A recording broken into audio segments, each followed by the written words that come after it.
Welcome to the Atomic Impact Podcast. I'm your host, Jason Osborn. And on this podcast, we interview successful business owners for them to share atomic, impactful lessons that they've learned throughout the course of their business so that we can all learn together. As always, this show is sponsored by the LinkedIn Reverse Podcast Method, the new way established businesses are creating a reliable acquisition channel conversations with their ideal prospects.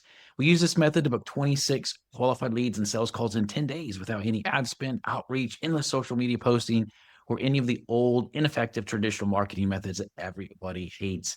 To find out more, try to message me on LinkedIn to have a chat. That's Jason A. Osborn. The link to that will be in the show notes. But on today's show, I'm excited to have Alex Parker. He is the owner of Destiny by Design, where he's providing accounting and business coaching. We were just chatting there, and it sounds very, very cool what he does. So, Alex, thanks for being on the show. And I want to start off by asking you a question I always love to start off with, which is this. If you were able to go back to when you started your very first business, knowing what you know now, what would you do differently in the first 12 months? Oh, well, first of all, thank you for the invite to be here. I appreciate that. That's a really great question. So I started my first business almost 40 years ago now. What would I do differently? I think I would be more strategic, and especially in terms of the value proposition. And I can probably best illustrate that with a quick story, if I may. Yeah. I remember very clearly, I was a couple of years into my first business. I was delivering a piece of work, and I always ask at the end, is there anything else I can help you with? And then, are you happy with the work that I've delivered today? And I thought I'd worked really hard on this piece of work, delivered great value. And to my shock and horror, the client said, no. He said he wasn't happy. I said, Mike, what on earth have I done wrong?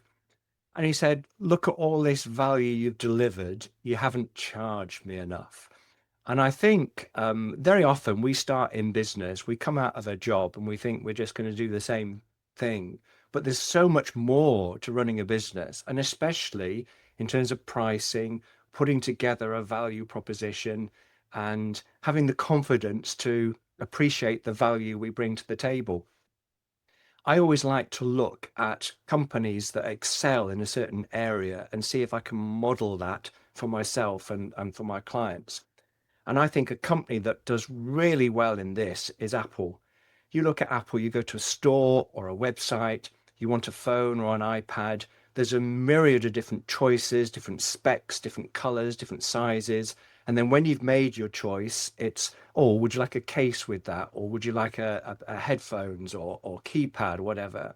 And so I think that's what I'd do differently. I'd focus on the value proposition, and I'd focus on how can I add more value. I think all of us in business want to add value.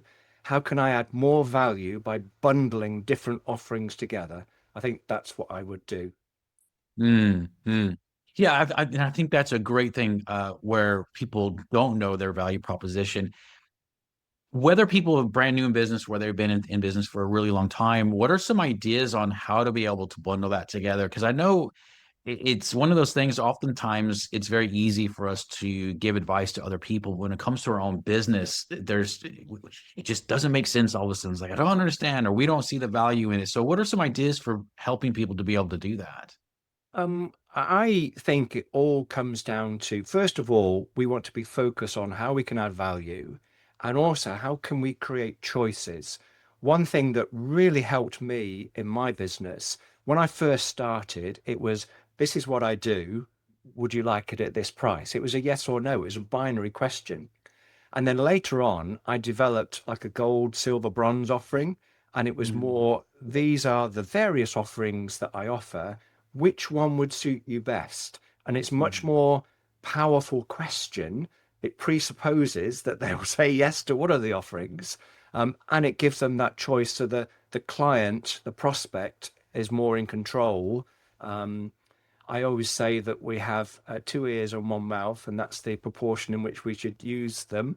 And so I think it's mhm. very much about listening to what the client wants, asking clarifying questions to really hone an offering, um, to give the client what they want.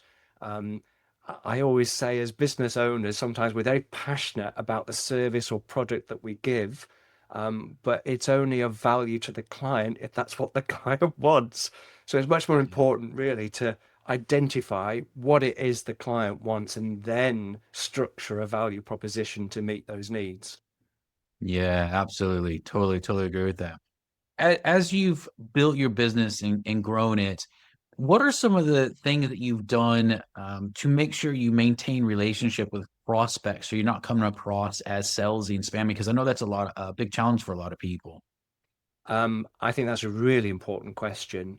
I always teach that whatever business we are in the relationship business first, and then the business of the trade or the profession. I think businesses are um, succeed or fail on the strength of the relationship. Um, I always try and reach out to clients, whether I'm due to meet with them or not, just to maintain that relationship. Very often that leads to a piece of work anyway. But I think it's just having these multiple touch points throughout the year where you cultivate the relationship. Um, I think it's really important. Yeah, yeah. I'm very big on relationship led business building and lead generation as well. I think it is. I think it's the way to do it. I know Yeah, some for sure. people may disagree with that, but well, one of the things that I love to ask is, and I'll give you some context to this, Alex. As business owners, I know that we all deal with challenges. Oftentimes, it can be very isolating. Think that we're the only ones that go through this. Is there something wrong with me? All these self-doubt questions that we can have. So I like to normalize that so we can all learn from it together. So having said that, what's the biggest challenge that you've faced in your business so far? And it can be in any area of the business, but what's the biggest challenge you faced so far? And what's the lesson that you've learned from that? Well, you can imagine over 40 years, there's been quite a few challenges. I have one that stands out head and shoulders above the rest. I was actually defrauded in business and I was wiped clean. Um, I had bills to pay, loan payments to make, payroll to meet, and very little income coming in. And it was a very, very difficult time. It's why I'm so passionate about teaching business strategies now, because I know the pain of what it feels like when business isn't working. I have always been very passionate about my personal development. So I've gone traveling around the world on different events, trying to learn different tools and strategies. And I was always, at the beginning, very frustrated because they all start with psychology and mindset. And I was, never mind that, give me the strategies. But going through that issue when I was defrauded, looking back, I realized how important psychology and mindset were. Because I was asking myself, I'm a good man, I've worked hard. Why has this happened to me? And why does this always, why, or asking disempowering questions, and you're stuck in that loop. The four stages of grief. And it was only when I sort of accepted that, okay, this has happened. How do I fix it?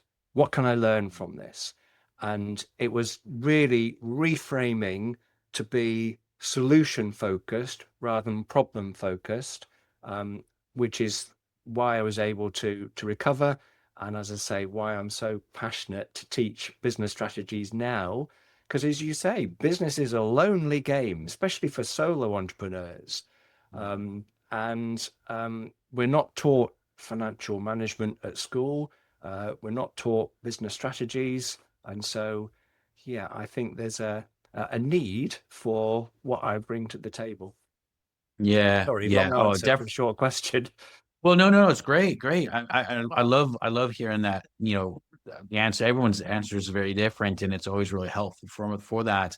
And I agree. I think everyone does need the type of coaching you provide businesses. That there's a lot of learnings from that.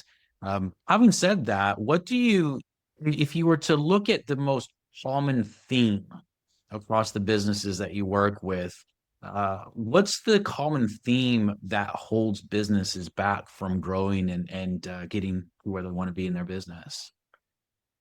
So I always say most business entrepreneurs are really good at delivering the service or the product that they have, perhaps less good at the business end of it. Just the not just financial, but just the financial management in particular. Um, I always like to liken running a business as flying a plane. So just imagine you were looking forward to a great vacation. You're going up the steps of the plane, and the pilot is just at the door looking in, saying, "Look at all those dials and levers. What do they do?" How confident would you be to take that plane? But a Mm. lot of business owners are flying their plane, their business by the seat of their pants. And so that is the common theme that I see. And I think that's the need that I address, help businesses be more strategic in the way that they operate their business. Yeah, I totally agree with you. uh, Without giving everything away, what's when people, if they're listening to this and they're going, okay, yeah, I get that, Alex. I do feel like I'm flying by the seat of my pants in this. What's the first thing that they should actually be looking at, the first metric or the first lever or whatever terminology you want to do to help them start to be able to be more in control of their business they're playing? That's a very difficult question to answer succinctly. Um, if I might shamelessly plug my book, I Yeah, yeah. wrote a book, Simple Business Strategies for Sustainable Success. And Mm. I distilled in that book what I thought were the simple building blocks. I've got a copy to hand if I can show it on screen, if you don't mind. Yeah, yeah. Um, that is a very modest investment on Amazon, and that would really give the building blocks for where to start. Really, I think otherwise we'd go beyond the scope of the time we've got allotted. I Yeah, think. yeah. Yeah, yeah, absolutely. Yeah, I think just learning those simple structures, little things to do instead of trying to feel like we have to overcome everything or know everything all in one go, which can be very overwhelming. So absolutely. Well, over the next 2 to 3 years of your own business, Alex, what are your goals? What would you like to achieve in the business? Oh, I have quite a few plans. I've definitely got another book in me. I'm very much wanting to create some digital products. I like the fact of the book and the digital product because I can deliver my service without me being there. But my big goal for this year and the next couple of years, I'm creating a mastermind where I get a group of businesses together to deliver my business strategies to the group, have, as I say, a group of like-minded individuals where we can build a community that help and serve each other. Yeah, I love that. That's absolutely amazing. Well, for people that are looking to learn more about you or get in touch with you, what's the best way for them to do that? Best way is at the website. So it's alexparker.uk.com. That's the best way to make contact. And I'm always happy to have an opportunity to widen my reach and to help more people. Amazing, amazing. Well, I definitely recommend everyone checking Alex out on his website there. Alex, thanks so much for taking the time out today and just sharing the lessons you've learned in your business as well and being able to help other people. So thank you so much for that. Much, much, much appreciated. And as a reminder to everyone listening, this show is sponsored by the LinkedIn Reverse Podcast Method, the new way established businesses are creating a reliable acquisition channel of conversations with their ideal prospects that doesn't rely on any of the old traditional ineffective methods that everybody hates. To find out more, direct message me on LinkedIn to have a chat. That's Jason A. Osborn. The link to that will be in the show notes below. And until next episode, stay inspired.